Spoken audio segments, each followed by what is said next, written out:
Hello folks, welcome to my show, and today we've got an award-winning actor, an award-winning author, and a celebrity talk show host with us. His name is Michael Dante, and Michael, it's good to have you here with us.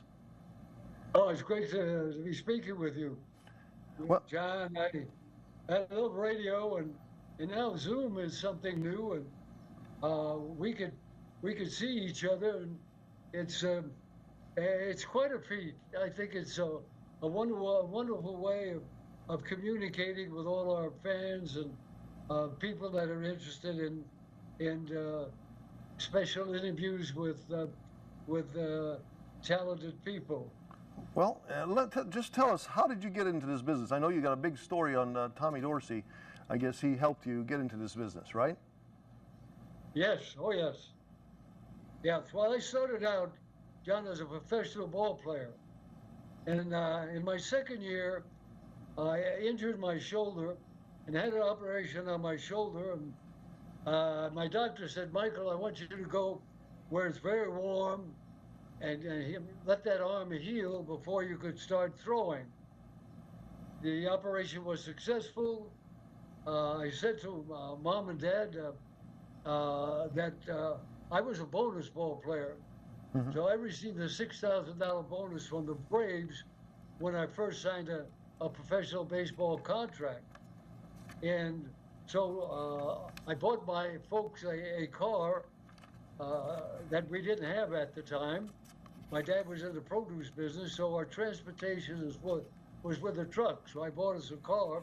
And some of the money that was left over, I said to Mom and Dad, I'd like to use that money, the bonus money, to start my second love as a student in the drama department at the University of Miami of Florida. Mm-hmm.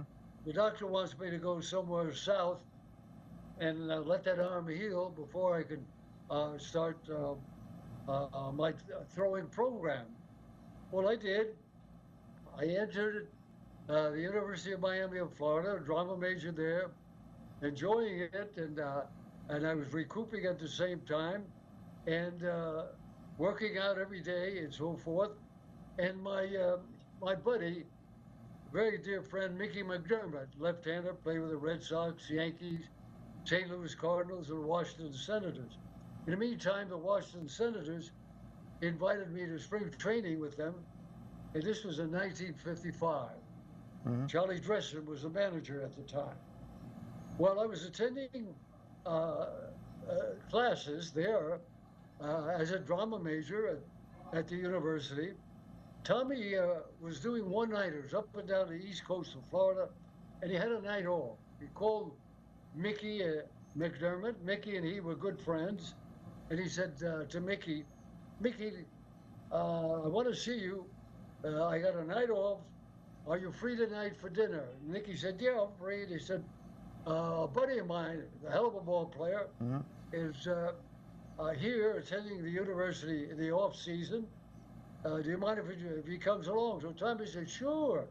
He and his manager, Tino Barzi, were big baseball fans, and he wanted to talk baseball. Well, cut to the chase.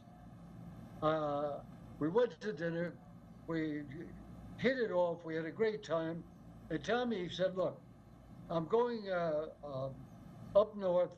I'll be at home in Greenwich, Connecticut for a couple of months. And I'll be coming back this way again in February.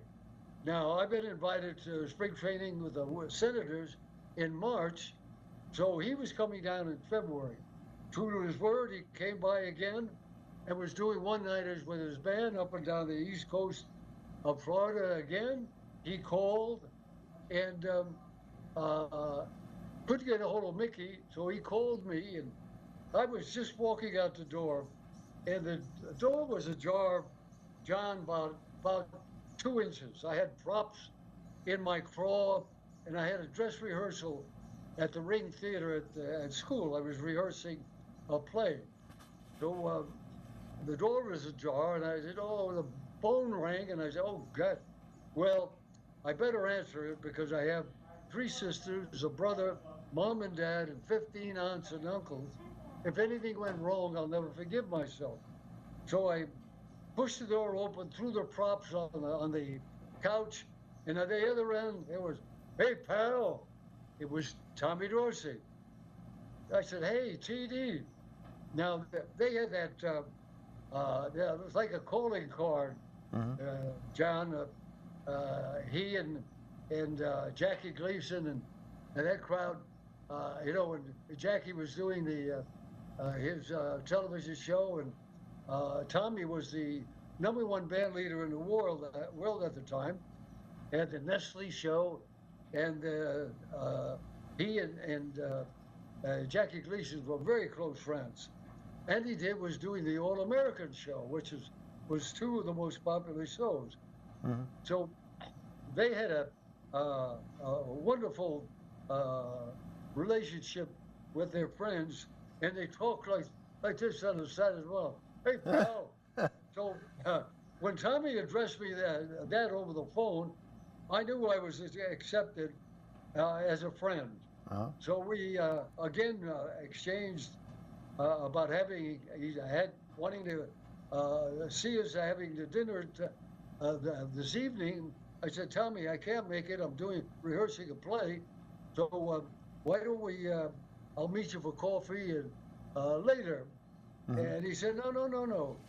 Leave a pass for us at wherever you're rehearsing. Tino and Barzy will meet you backstage, and we'll have a late dinner."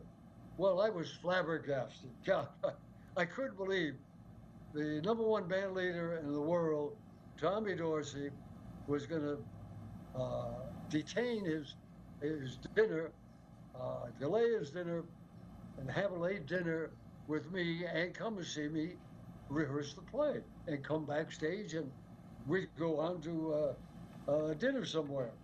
Well, we did. He was backstage. We couldn't find Mickey. So Tino, Tommy, and I went to dinner, and he said to me, "Michael, look, I'm only going to say this to you once. I've helped a lot of people in my lifetime, in one way or another, and particularly one person. He did awfully well, and his name was Frank Sinatra. And I think you have the charisma, you have a great voice, you have great presence on stage. Yeah, you look good, you're a handsome guy, and you're a hell of an athlete. You have so much going for you. Now, if your arm doesn't come around in spring training," he said, "I'm going to leave my itinerary with you, because we're going to do one-nighters between here and Hollywood. And when we get to Hollywood in March, the end of March, beginning of April, we're going to be there for 2 weeks. I'm doing the home show at the Pan Pacific Auditorium. And when we're there, if you make the decision, it's your decision, I will arrange a screen test for you at MGM Studios. And the rest is up to you." He said, I was on the contract there for a lot of years. I know everybody there, and I can assure you, I can arrange a screen test for you, and you take it from there. Here's my itinerary." He left his itinerary. So spring training, my arm was not quite ready. I took a 2 weeks leave of absence from baseball. I joined Tommy in Hollywood, and he finished the 2 weeks gig at the Pan Pacific Auditorium, arranged a screen test out at MGM Studios. The executives there liked what they saw up on the screen and signed me to a contract, and I never went back to baseball. 30 films, 150 television shows later. Yeah, wow. Had my own radio show for 12 years. I just finished my 6th book, and I'm halfway through writing my 7th book. So it's been a great ride and a wonderful life, a great career, and meeting wonderful people and talking to people like you, John, to share and leave something behind that I would like to share with my fans and the people that that don't know me and never heard me have a chance to hear me through your wonderful radio show. Well, and so you, from your career, I mean, you've had Star Trek, you've had $6 Million Man, Maverick, The Big Valley, Bonanza, just to name a few. And then also you were in a movie with Elvis Presley, Kid Galahad. Tell us a little about that movie and how you, when you crossed paths with Elvis. We're down here in Tupelo, Mississippi. Elvis is pretty big. That was a lot of fun, John, because it was the first picture I ever sang in. Now, I would, and to this day, I'm not the best singer in the whole world, but I had an awful lot of fun. We learned the songs and the music. We rehearsed it. All the boxers and the trainers that were in the sequence, boxing sequence with me and Elvis, all sang together. And I think I'm the only actor of all the pictures that Elvis did that I got Elvis to sing in a song.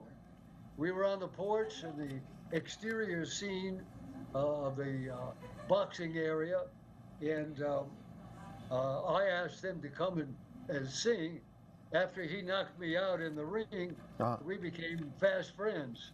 So we had a wonderful time, and Elvis had a wonderful time with us singing. He was so impressed that we all knew the lyrics and sang the song very well and enjoyed it along the way. We had a lot of laughs and a lot of fun. He was a joy to work with.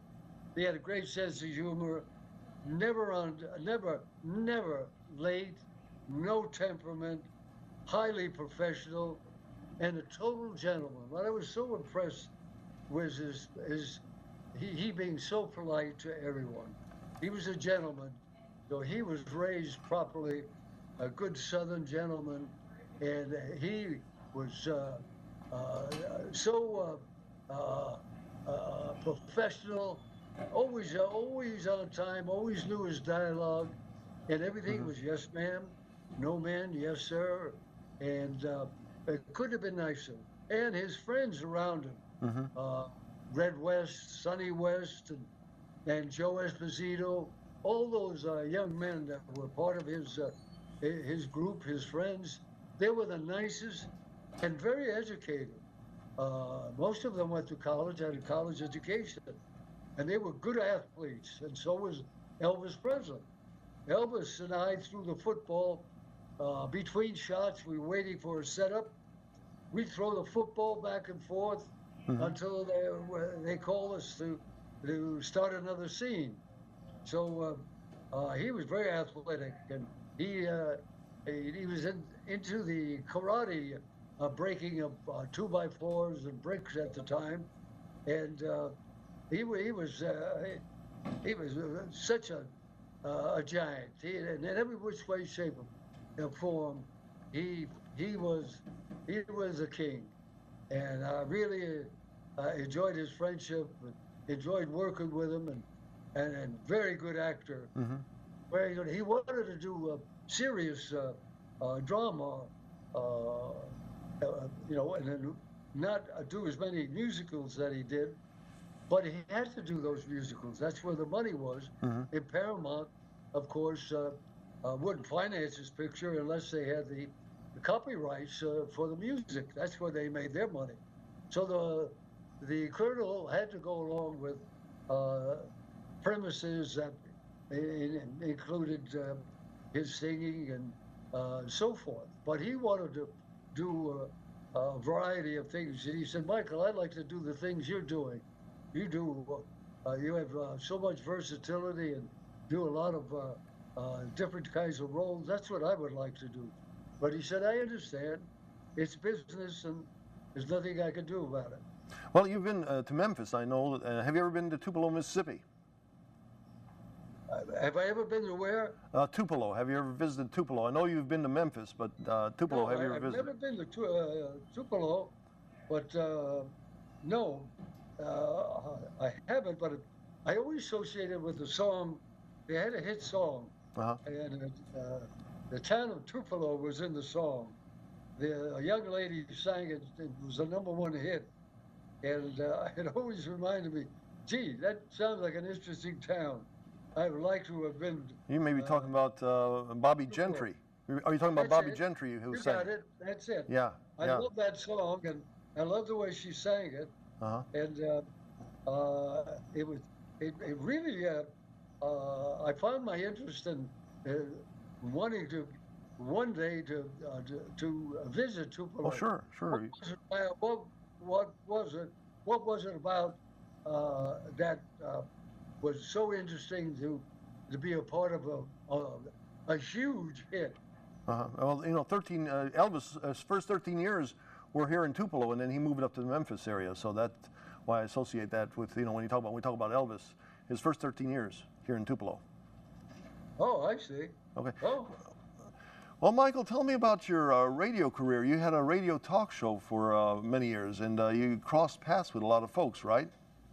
Oh gosh, I had celebrity talk show for 12 years in the Palm Springs, California, and I interviewed all the top stars in the world, the greatest talents that ever lived, from the motion pictures and entertainment and sports world. Hmm. Of the over 200 shows, approximately 40 are from the sports world. The NBA, these were Hall of Famers from the NBA, the NFL, Hmm. and of course Major League Baseball, golf, tennis. I mean, the talent, uh, the caliber of these great talents uh, were just incredible. The interviews were just so fantastic. We have them on on our website. You can go on my website, teamdanteradioshows.com. That's plural. teamdanteradioshows.com, and you could see all the uh, wonderful, talented people from Maud Adams, Danny Aiello, to Ephraim Zimbalist, Mm. all the great comedians, great actors and actresses, and I was very fortunate to know them all. That was the wonderful advantage I had. I didn't have to deal with agents or lawyers or managers and so forth. I called them on the phone and asked them if they were available. I had no turn downs. It was just I can't do it next week, but we could do it the week after, and Mhm. so forth and so on. But to give you an idea, if you don't mind me reading off the list of some of Oh, the no. people. Go ahead. Very much Yeah, so. I mean, from the A to Z, I'll name a few along the way. All right. Yeah, okay. Uh, uh, Desi Arnaz Jr., Ed Wow. Asner, Christopher Akins, Danny Aiello, Maud Adams, Kay Ballard, Gene Barry, Don Baylor from the baseball world, Sure, sure. John Berardino, the General Hospital star, Milton Berle, Yogi Berra, George Blanda. It was just incredible. Just Pat Boone, Ernie Borgnine, Eric Braden, Lloyd Bridges, John Brody, Les Brown, Dick Butkus, Pookie Burns, Roy Calhoun, uh, Michael Callan, Bert Campaneris, Sal Campanis, Campbell, Mm. Vic Damone, Alvin Dark, James Darren, Tommy Davis, Phyllis Diller. That's just up to D. We could go on all day Sure. over these 200 uh, talents in the greatest talents in the history of our business.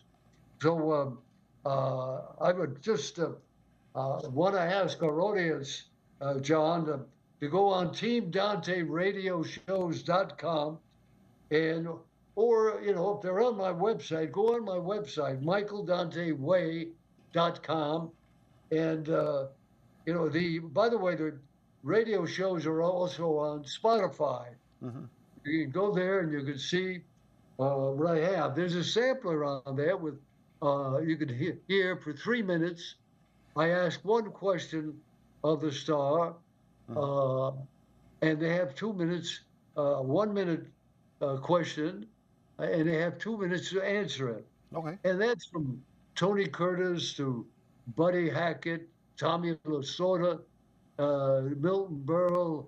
It just goes on and on. It's just a wonderful privilege. And actors like Rod Steiger that I worked with, and Stella Stevens, Elkie Summers, it's just Richard Roundtree, Brooks Robinson from the Hall of Fame My uh, goodness.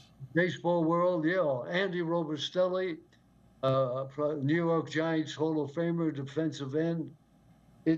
Just Jerry Vale, Ken Venturi, Hall of Famer from broadcasting, and of course, Hall of Fame golfer, one of the greats, Alan Thicke, Connie Towers, Johnny Wallace, Clint Walker, Jerry West, Jack Whitaker, uh, Andy Williams, Barry Williams. My goodness. These are all Fred Williamson, um, Jonathan Winters. Oh my. I want to tell you, I want to share with you, John, and your audience.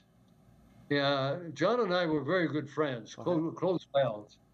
And he lived up in the Santa Barbara area. When I called him, and I said, John, I'm doing a radio show, we'll do an interview. He said, well, come on up. We'll do it at the house. Well, I want to tell you, it wasn't a radio show interview. It was a performance. Hmm. I wish I had a camera. It would be worth $1 million. It was the greatest interview. If you ask me, it was all so great. But John would be just the edge because he didn't. It wasn't like doing a radio show back and forth. All I did was give him a cue. I said, gee, Jonathan, you and I know each other for a long time. And we talked about Morty Frickett, one of your characters. And he said, oh, don't tell me about Morty Frickett. And he went into a wonderful, a dissertation of her and how he felt about her and their relationship in character. This was all in character, of course. And these fictitious characters, Suggs, Mr. Suggs, these were characters that, when he was growing up, he was able to draw upon sense memory of these kind of characters when he was a boy that he grew up in his hometown and his area, and in Ohio. He was from Ohio, so it was such a brilliant.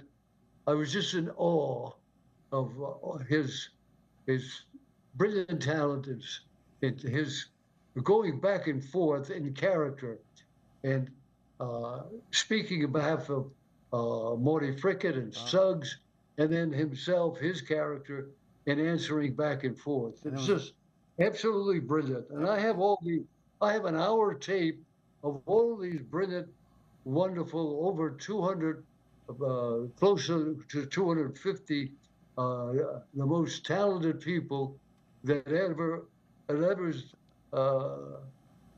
share their talents with the motion picture business, the sports world, and on the stage, and in entertainment world, radio and television and motion pictures. It's something I'm so proud of. I want these wonderful, talented people to go on, to live on through radio. And, radio, as you know, John, is such a a wonderful medium. Hmm. You know, we could. I know growing up when I listened to radio, I was able to fantasize and identify with characters and shows that I listened to uh, that was so interesting, and it was a wonderful way to exercise a fantasy. You know, Sure. people are doing that today, and not enough. And but when they listen to radio and they listen to the interviews I have an hour interview with everyone and a 3 minute interview with all of these talented people. So uh, it's a, I want these, the memory of these talented people that shared all the wonderful, wonderful years, I would say hours, days, months, and years of entertaining the people in our country and throughout the world. These were exceptional, talented people, the likes of which we will never see again. It's just And your whole, unbelievable that I have these, and nobody in the world has 1 hour show and a 3 minute show with their talents. Even uh, Larry King, may have mhm. 15, 20 minutes or a half hour, but not an hour and 3 minutes. And I have that Wow. exclusive and all these wonderful recordings. I mean, these are just all in perfect shape. The sound is perfect. And listening to the interviews, I couldn't believe how wonderful they were, and the wonderful repartee I had with these people, and Hmm. in the personal and wonderful questions. Because having played professional baseball, I know the questions to ask in this, for any athlete in the sports world, and of course in show business. So having done 30 films, 150 television shows, Hmm. just finished my sixth book, John, and I'm in the middle of my seventh book, and I've been very fortunate. I've led a life of my approach to life. I like to share Huh. just briefly with you and your audience. I looked at life and my work as an art form, so that I was able to um, think and create and try to invent along the way as much as I could, whether I was doing radio, whether I was doing television, motion pictures, Hmm. uh, and so forth. And with that attitude and point of view, my career just went in in other directions. And if you would ask me, Michael, uh, 10 years ago, are you going to write 6 books and be in the midst of your seventh book? I said, John, you're out of your mind. Yeah. I'm not going to have any intentions of writing at this point in my career and so forth. Well, I can't tell you that uh, wanting to learn more and invent something along the way in my as a as an actor, as a craftsman, as an artist, to look way beyond just the surface of my profession, and also radio. So I combined all of those wonderful gifts as a host, working, uh, doing radio and television and motion pictures. Well, what evolved because of my approach treating my profession in life as an art form. All of a sudden, I said, you know what? All of these wonderful gifts that I have uh, in my craw, in my registered memory and talent, God-given talent, You. I can I can I can write. I can put these wonderful thoughts on paper with these wonderful, marvelous people You. that I knew and worked with, and want to share with the rest of the world after I'm gone. these will be treasures. Uh-huh. I'm looking for someone to buy uh, my my wonderful radio shows, John. I don't. I want to leave them with someone that will propagate and share the same love and enthusiasm that I had with these and relationships that I have with these people, and the wonderful questions and answers I received during the hour and 3 minute shows. Mm-hmm. There was so much that they were able to share with me more, I would say, freely with me because they respected me as an actor. They respected me as an athlete, as a professional athlete. I went to spring trainings in the big leagues with the Washington Senators Mm-hmm. at the ripe old age of 20, 21 years of age. So I got to the big leagues.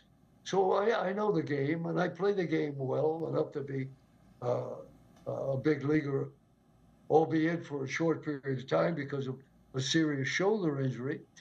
But because of God, divine guidance, I was able to, thanks to Tommy Dorsey, venture into my second love and become an actor. And then, gosh, radio evolved around uh, my acting ability, having Sure. done 30 films and 150 television shows with so many wonderful people. So I had access to a lot of people and to ask uh, these talented people questions that probably nobody else had uh, uh, uh, asked them in the past. Of general questions like, your next movie, when are you going to do this, and so Mm-hmm. forth and so on. I would ask something like my buddy, very close pal, Tony Curtis. Mm-hmm. I would ask Tony Curtis, and he loved doing the show, and we had so much fun. And he said, I said, Tony, you've been around the world 6 times, in Philadelphia twice. I said, you've done over 100 movies, been a motion picture star, television. You've done it all, pal. And let me ask you, compare the days that you and I worked in the industry Mm-hmm. with the industry today. Uh-huh.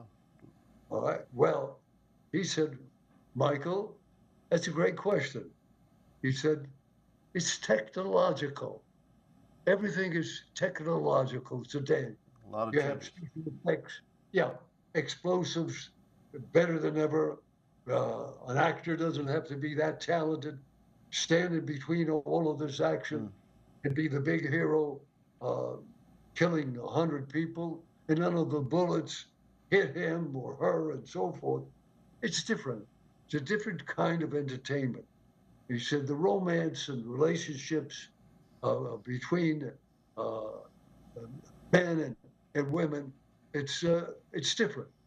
It's You have a lot of cuss words and you have a lot of politics involved in a lot of the stories and anti this, anti that. It's The romance and the glamour is gone. Forget about it. You will never see it again.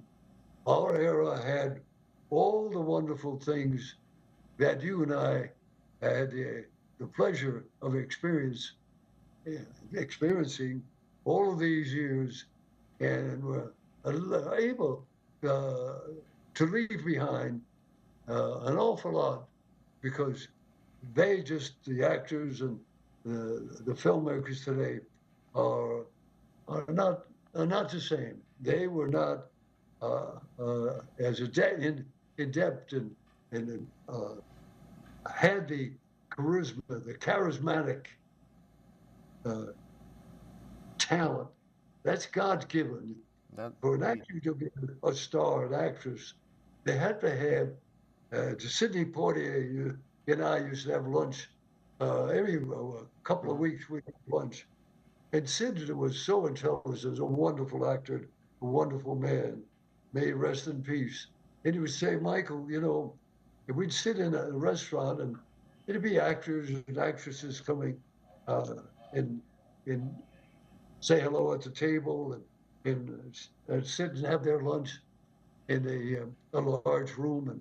And we were talking. He said, you know, it's interesting. In order to be a star, in order to be uh, an actor or an actress that would be uh, do work a great deal in our business, you have to have the charisma. You Hmm. have to have that one Indeed. thing, that charismatic look about you, the ambiance of the presence. When that person walks up on the screen and so forth, you look at that person. You don't look at all the peripheral people. That's a star. That's what our business is all about. And sir, Well, it's changed today. It's it's a lot of uh, machinations, and special effects, and other things, that action and uh, shoot them up and kill them and so forth, that are in demand.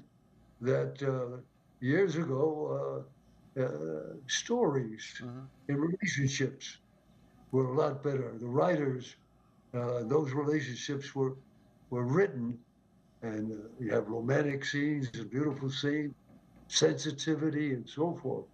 It's Mhm. uh, it's a lot different, Different era. a different era. Yeah. The glamour is gone, John. It don't. The glamour is nowhere to be found. Yeah, there is I when or if it will return. the era that you talk about again, the old era. I mean, just like a John Wayne or a Betty Davis or a Cary Grant. They just had that aura, and you, and along with that, everybody had that aura. It was a different feel for the movies. Yeah, uh, Cindy just said that. She said, "You say, Michael, when you walk in a room, everybody looks at you." He Hmm. said, "I observe when we walk in, it's over. You have that charisma, and there's no question. John Wayne, and I got to know him very well. What a wonderful actor and a wonderful Hmm. man. He had a charity. It was the child abuse program down in Newport Beach, California. And he asked me to, Pilar, his wife, asked me, after I finished Winterhawk, it was very popular. And he asked me to do the charity benefit for his child abuse program. And it was such a great experience. It was in a restaurant. Only women were involved, and the women there uh, that were invited, uh, we would auction off all the merchandise that they went out to uh, get from the merchants in the community, and we would raffle them off. His son Patrick Wayne and I, one year, raffled off. We were the auctioneers to raffle off all these wonderful things, and we raised each year. We raised $50,000 to $52,000 Wow. uh, a year, over 150,000 in the 3 years that I did the tournament. In one year, Jack Kelly, who played Jim Garner's brother in Hmm. Maverick, and I did it auction. We auctioned in ears for 1 year, and the Duke was wonderful. I had met Mrs. Wayne in a celebrity golf tournament, and I got to know uh, her, lovely, beautiful woman who was so wonderful, Hmm. and the family. And then I didn't get a chance to ever meet Mr. Wayne. So when the introductions were in order the first time, they said, uh, uh, walked into the room and he put out his hand, and he had very large hands like I had large hands. And he said, Michael, thank you so much for here to share this charitable organization. I Hmm. can't tell you how much I appreciate you being here. And he said, all I want to be is your friend. That is, Oh, I said, I didn't know what to say. I said, well, Mr. Wayne, I, I want to be your friend. He said, call me Duke. I said, yes, Mr. Wayne. I just didn't feel, John, at that point I had earned the right to call him Duke. But after the auction and in our relationship, we talked and had fun. Uh, I felt like, okay, I could call him Duke. But he was a wonderful man, a great American, a giant. Well, Those people, they had so much charisma, so much talent. It just exuded. As soon as you met them, you knew they were very special. indeed, And they were special indeed. because Mike, they were very bright. I've never met an actor that wasn't intelligent for the most part. mm, Really had something um, unique to offer that kept him or kept her working because they had something different to okay. offer and to share.